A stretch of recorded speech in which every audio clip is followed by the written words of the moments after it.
it is an honor to be cited in contempt by a very corrupt House of Representatives. Uulitin ko.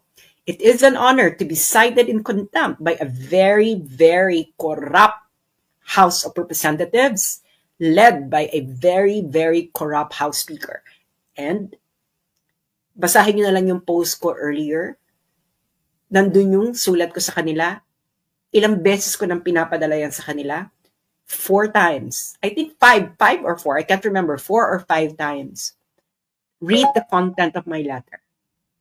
Read it. Discuss it with your kainuman, etc. And now, you would see what kind of House of Representatives you have. Hindi ba? Kita-kita naman kanina eh.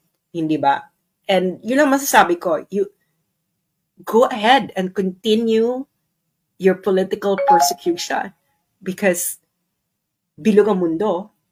And ang masasabi ko lang is, I know my international law.